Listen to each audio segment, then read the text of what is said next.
നമസ്കാരം. ഇന്ന് തൃശ്ശൂർ പൂരത്തിന്റെ രണ്ടാം ദിവസമാണ്, പകൽപൂരമാണ് നടന്നുകൊണ്ടിരിക്കുന്നത്. ഈ സമയത്ത് ഏറ്റവും പ്രധാനമായിട്ട് ഇന്നലെ രാത്രി ഈ തൃശ്ശൂർ പൂരവുമായി ബന്ധപ്പെട്ടുകൊണ്ട് നടന്നിരിക്കുന്ന പ്രധാനപ്പെട്ട കുറച്ച് വിഷയങ്ങളുണ്ട്. വർഷങ്ങളായിട്ട് ഇവിടെ നടത്തിപ്പോരുന്ന വെടിക്കെട്ടുമായി ബന്ധപ്പെട്ടുകൊണ്ട് അത് പോലീസിന്റെ അനാസ്ഥ മൂലം, പോലീസും അതോടൊപ്പം തന്നെ പോലീസിന്റെ വലിയ തരത്തിലുള്ള ഒരു പ്രതിരോധം അല്ലെങ്കിൽ പ്രതികരണം മൂലം ഇവിടെ തിരുവമ്പാടി ദേവസ്വവുമായി ബന്ധപ്പെട്ടുകൊണ്ട് ഈ വെടിക്കെട്ട് നടത്താൻ പറ്റാത്ത സാഹചര്യമുണ്ടായി. അതോടൊപ്പം തന്നെ മടത്തിൽ വരവ് എന്ന് പറയുന്ന പ്രധാനപ്പെട്ട ക്ഷേത്രത്തിലെ ചടങ്ങ്, ആ ചടങ്ങിനെ വരെയും ഈ ഭക്തന്മാരെ ഈ ക്ഷേത്ര പരിസരത്തേക്ക് പ്രവേശിപ്പിക്കാൻ പോലും മടി കാണിച്ചുകൊണ്ട് അതിനെ തടയുന്ന ഒരു സാഹചര്യം. ഭാഗമായിട്ട് 3 മണിക്ക് നടത്തേണ്ട വെടിക്കെട്ട് രാവിലെ 7 മണിക്കാണ് നടത്തിയത്. അപ്പോൾ ഇത് എന്താണെന്നുള്ളത് നമ്മുടെ ഇവിടെയുള്ള ഭക്തന്മാരായിട്ടുള്ള ആളുകളോട് അല്ലെങ്കിൽ ഈ പൂര പ്രേമികളായിട്ടുള്ള ആളുകളോട് തന്നെ ചോദിച്ച് നമുക്ക് മനസ്സിലാക്കാം എന്താണ് ഈ ജനങ്ങൾ ഈ ഒരു വിഷയവുമായി ബന്ധപ്പെട്ടുകൊണ്ട് പ്രതികരിക്കുന്നത്. ചേട്ടാ നമസ്കാരം. നമസ്കാരം. ഇന്നലെ വെടിക്കെട്ട് വൈകിയ വിഷയവുമായി ബന്ധപ്പെട്ടുകൊണ്ട് എന്താണ് പ്രതികരിക്കുന്നത്? ഇത് പോലീസിന്റെ അനാസ്ഥ മൂലമാണ് ഈ വെടിക്കെട്ട് ഇവിടെ വൈകാനുള്ള കാരണം. ഇത് പുലർച്ചെ ദൃശ്യഭംഗി കാണാൻ ആളുകൾക്ക് സാധിച്ചിട്ടില്ല. ഇത് ജില്ലകളിലെ പല ഭാഗത്തു നിന്നും പുറം ജില്ലകളിൽ നിന്നും വന്നിട്ടുള്ള ആളുകൾ ഇന്നലെ രാത്രി മുതൽ ഇവിടെ വെയിറ്റ് ചെയ്തിട്ട് ഇത് കാണാൻ സാധിച്ചിട്ടില്ല. അത് നേരം വിളിച്ചിട്ടാണ് ചെയ്തിട്ടുള്ളത്. അപ്പോൾ അതിൻ്റെ ഭംഗി നഷ്ടപ്പെട്ടു. അത് ഇന്നലെ മുതൽ തന്നെ പല കാര്യങ്ങളിലും ഇവിടെ പോലീസിന് അനാസ്ഥ നടക്കുന്നുണ്ട്. അത് കാരണം പല ബുദ്ധിമുട്ടുകളും ജനങ്ങൾക്ക് നേരിടേണ്ടി വന്നിട്ടുണ്ട്. എവിടുന്ന് വരുന്ന? ഞാൻ ഇവിടെ അടുത്ത് തന്നെ.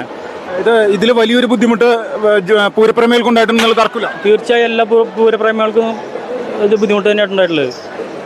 സർക്കാരിന്റെ ഭാഗത്തുനിന്ന് ഇതുപോലുള്ള വിഷയങ്ങൾ നിരന്തരമായിട്ട് തൃശ്ശൂർ പൂരവുമായി ബന്ധപ്പെട്ടുകൊണ്ട് ഉണ്ടായിക്കൊണ്ടിരിക്കുന്നുണ്ട്. എന്താണ് ഈ ഒരു ഇങ്ങനെ ഉണ്ടാകാനുള്ള കാരണം? ഇത് കാലങ്ങളായിട്ട് പൂരങ്ങളെ തകർക്കുക എന്നുള്ളത് ഒരു അജണ്ടയുടെ ഭാഗമാണ്. എന്താണെന്ന് നമുക്കിപ്പോൾ പറയാൻ സാധിക്കില്ല. പക്ഷേ എല്ലാ നല്ല സ്ഥലങ്ങളിലും പൂരങ്ങൾ തകർന്നുകൊണ്ടിരിക്കുകയാണ്. അതിനെതിരെ ജനങ്ങൾ മനസ്സിലാക്കിയിട്ട് അതിനെതിരെ നിൽക്കണമെന്നാണ് എനിക്ക് പറയാനുള്ള അഭിപ്രായം.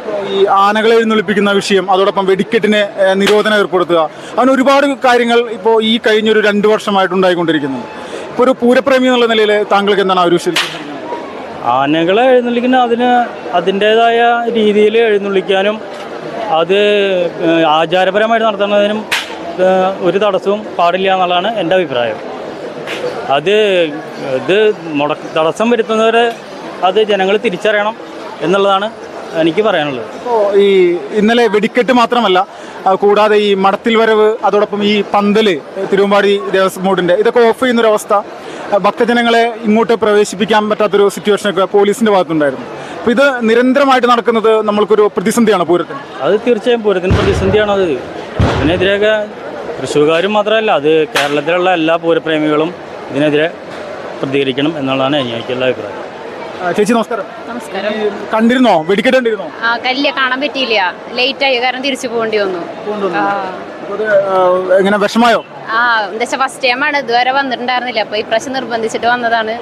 അപ്പോൾ കുറച്ച് വിഷമം. ഒന്നാമത് ചൂടും ഇതൊക്കെ അല്ലേ, അപ്പൊ അത് കാരണം കൊണ്ട് കുറച്ചു നേരം വെയിറ്റ് ചെയ്തു, പിന്നെ തിരിച്ചു പോകേണ്ടി വന്നു. ഇന്നലെ എത്ര മണിക്ക് വന്നത്? ഇന്നലെ ഞങ്ങൾ ഒരു ലേറ്റ് ആയിട്ട് രാത്രിയാകുമ്പോൾ കൊണ്ട് വന്നിട്ടുണ്ടായിരുന്നേ. അല്ല, മൊത്തത്തില് കാണാൻ പൂരം കാണാൻ വെച്ചിട്ട് വന്നതാണ്. മിസ്സായി. ഇന്ന് എത്ര മണി വരെ ഉണ്ടാവും? അത് ഞങ്ങള് കുറച്ചു നേരം കൂടി ഉപചാരം ചൊല്ലി പിരിഞ്ഞ് കഴിഞ്ഞ് ഞങ്ങൾ പോകണമെന്ന് വിചാരിച്ചിരിക്കണേ.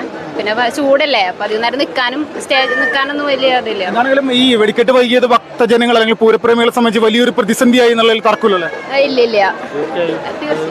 അത് പ്രതിസന്ധി തന്നെയാണ്. സർക്കാരിന്റെ ഭാഗത്ത് നിന്ന് ഇതിലൊരു വീഴ്ച ഉണ്ടായിട്ടുണ്ടെന്ന് തോന്നുന്നുണ്ടോ? അങ്ങനെ സർക്കാരിന്റെ വീഴ്ച എന്നുള്ളതല്ല, അത് മൊത്തത്തിലുള്ള ഒരു പൂരത്തിനെ തടസ്സപ്പെടുത്തുക എന്നുള്ളതാണ് അതിൻ്റെ ഒരു അജണ്ടയുടെ ഭാഗമായിട്ടാണ് ഇതെല്ലാം നമ്മളെല്ലാം കണക്കാണുന്നത്. ഇതുപോലെയുള്ള അജണ്ട ഉള്ള ആളുകൾ ഇവിടുത്തെ ഭരണ സംവിധാനത്തിലുണ്ട് എന്ന് പ്രതീക്ഷിക്കുന്നു. ഭരണ സംവിധാനത്തിലാണോ അത് സർക്കാരാണോ അതൊന്നും അങ്ങനെ നമ്മൾ ഇപ്പോൾ പ്രത്യേകിച്ച് ആരുടെയും പേരെടുത്ത് പറയാനോ അതോ ഒരു ഗവൺമെന്റിന് കുറ്റം പറയാനല്ല. ഇത് മൊത്തത്തിൽ ഇത് ഒരു തടസ്സം ചെയ്യുന്നുണ്ട്. അത് നമുക്ക് പൂരപ്രേമിക്ക് മനസ്സിലാവുന്നതാണ്. ഇതിൽ സുരേഷ് ഗോപി കൃത്യമായിട്ട് ഇടപെട്ട് ആ സമയത്തൊരു കാര്യങ്ങളൊക്കെ പറഞ്ഞിട്ടുണ്ടായിരുന്നു. ആളുടെ വലിയ പ്രതികരണങ്ങളൊക്കെ ഉണ്ടായിരുന്നു. ശ്രദ്ധിച്ചിരുന്നോ? ഇല്ല, പ്രതികരണം കറക്റ്റായിട്ട് ശ്രദ്ധിച്ചിട്ടില്ല കേട്ടോ, അറിഞ്ഞിട്ടില്ല. അറിയാത്ത കാര്യം നമ്മൾ പറഞ്ഞിട്ട് അങ്ങനെ വെയിറ്റ് കണ്ടിട്ടില്ല. Okay, thank you. ചേട്ടാ നമസ്കാരം. വളരെ മോശമായി പോയി. ഇങ്ങനെ നടക്കാൻ പാടില്ലാത്ത കാര്യമായിരുന്നു. പോലീസിൻ്റെ വളരെയധികം കൺട്രോൾ വന്നിട്ടുണ്ട്. ഈ കൺട്രോളൊക്കെ കുറയണം. മനുഷ്യർക്ക് ഇപ്പോൾ വെടിക്കെട്ട് ആസ്വദിക്കാൻ പറ്റാത്തൊരു പൊസിഷനാണ് ഇപ്പോൾ ഉള്ളത്. ഇക്കൊല്ലാണ് ആദ്യമായിട്ട് കുറച്ച് ദിവസം റൗണ്ടിൽ കയറി വെടിക്കെട്ട് കണ്ടിരിക്കുന്ന ആൾക്കാർ. പക്ഷേ സമയമൊക്കെ മാറിയത് വളരെ മോശമാണ്. ഇത് നമ്മുടെ ചടങ്ങുകളൊക്കെ വളരെയധികം താഴെ കൊണ്ടുവരാനുള്ള ഒരു കരുതി കൂട്ടിയിട്ടുള്ള ഒരു പരിപാടിയായിട്ടാണ് നമുക്ക് തോന്നുന്നത്. ഇത്രയധികം ഇന്നലെ ഈ ഭാഗത്തേക്ക് കയറി വരാൻ പോലും പറ്റില്ലായിരുന്നു, അങ്ങനെ മുള വെച്ച് കെട്ടിയിരിക്കുകയായിരുന്നു. ഇത് കരുതി കൂട്ടി ചെയ്തതാണ്, പൂരം നശിപ്പിക്കണമെന്നുള്ള ആഗ്രഹം കൊണ്ട് ചെയ്യുന്നതാണ്. ഇതാണ് എൻ്റെ വിശ്വാസം. ഇതിന്റെ പുറകിൽ ആരെങ്കിലും നിരന്തരമായിട്ട് പ്രവർത്തിക്കുന്നുണ്ടെന്ന് തീർച്ചയായിട്ടും ഈ പല കേസുകളും പല കാര്യങ്ങളും ഇങ്ങനെ കാണുന്നതുകൊണ്ട് നമുക്ക് തീർച്ചയായിട്ടും ഇതിൻ്റെ പിന്നിലൊരു ലോബിയുണ്ട്, അത് സംശയമില്ല. ഇന്നത്തെ രാഷ്ട്രീയക്കാരടക്കം ഭരണകക്ഷി അടക്കം അതിന് ഉത്തരവാദികളാണ്.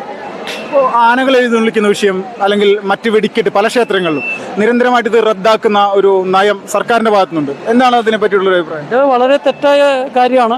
ജനങ്ങൾക്ക് ഒരു എൻജോയ്മെൻ്റ് ആണ്. പിന്നെ ആനയെ എഴുന്നള്ളിക്കുന്ന കാര്യത്തിൽ പല അഭിപ്രായം ഉണ്ടായിരിക്കാം. പക്ഷെ ആനയ്ക്ക് മാത്രമല്ലല്ലോ അവകാശമുള്ളത്. ഈ ആനയുടെ അവകാശങ്ങൾ പറയുന്നവർ അധികം പേരും നോൺ വെജിറ്റേറിയൻസ് ആണ്. നോൺ വെജിറ്റേറിയൻ ഫുഡ് കഴിച്ചിട്ട് ആനേനെ ഉപദ്രവിക്കാൻ പാടില്ല എന്ന് പറയുന്നത് വളരെ തെറ്റാണ്. അപ്പോൾ ജനങ്ങൾ രണ്ടും കൂടി ഒരു ബാലൻസ് ഉള്ള വഴി കണ്ടുപിടിക്കണം. ആനകളെ ഉപദ്രവിക്കാൻ പാടില്ല, പക്ഷേ ജനങ്ങൾക്കൊരു ആസ്വാദനം വേണം. രണ്ടും കൂടി ഒരു ബാലൻസ്ഡ് വ്യൂ വേണം. ഇന്നലെ ഈ ഒരു സംഭവവുമായി ബന്ധപ്പെട്ടുകൊണ്ട് ഒരുപാട് ദൂരത്ത് നിന്ന് വന്നിരിക്കുന്ന ഈ നമ്മുടെ പൂരപ്രേമികളുണ്ട്. അവർക്കിതൊരു വലിയൊരു ബുദ്ധിമുട്ടായിട്ടുണ്ടാവില്ലേ? തീർച്ചയായിട്ടും ആരൊക്കെ പൂരത്തിന് വന്നിട്ടുണ്ടോ എല്ലാവർക്കും ബുദ്ധിമുട്ടാണ്. അകലെയുള്ളവർക്ക് അടുത്തുള്ളവർക്ക് എല്ലാവർക്കും ബുദ്ധിമുട്ട് തന്നെയാണ്. അത് കരുതിക്കൂട്ടി സംഭവിച്ചതാണ്.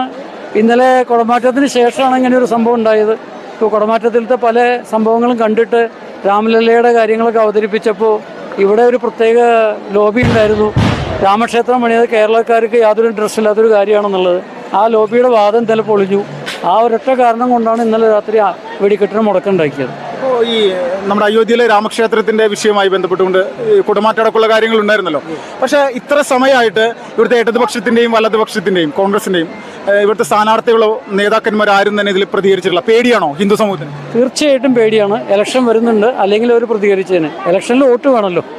ഹിന്ദു സമുദായത്തിൻ്റെ വോട്ട് വളരെ പ്രധാനമാണ്. പക്ഷേ ഇവിടെ എല്ലാവരും ന്യൂനപക്ഷത്തിൻ്റെ വോട്ടിൻ്റെ പിന്നിലാണ് ഓടുന്നത്.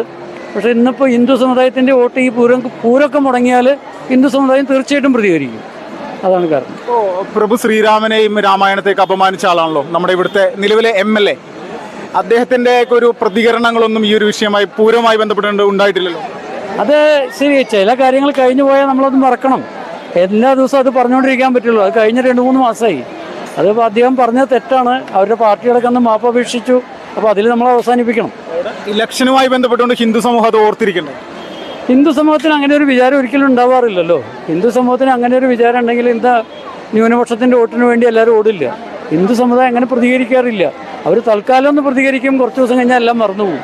പിന്നെ കൂട്ടായിട്ടുള്ളൊരു തീരുമാനം എടുക്കാനുള്ള ഒരു സമൂഹമല്ല നമ്മുടെ സനാതന ധർമ്മം എന്ന് പറഞ്ഞാൽ. എല്ലാവർക്കും അവരുടേതായ ഫ്രീഡം ഉണ്ട്. ഫ്രീഡം ഇല്ലാത്ത ദിക്കിലാണ് ഇതിൻ്റെ വരുന്നുള്ളൂ. ബാക്കിയുള്ള മതങ്ങൾ ആ ഫ്രീഡങ്ങളില്ല.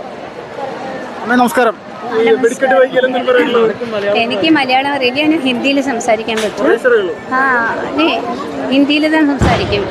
அல்லாட தமிழில் வெடிக்கிட்டு ரொம்ப நல்லா இருந்தது. நேற்று ரொம்பவே மீன்ஸ் மார்னிங் ஆஃப்டர்நூனோட பின்னாடி இதில் ராத்திரியோட ஒன்றும் சரியாகலை. மீன்ஸ் இது ப்ராப்ளம் ஆச்சு. அதுக்கப்புறம் ராவிலே போனது okay, not so good. Okay.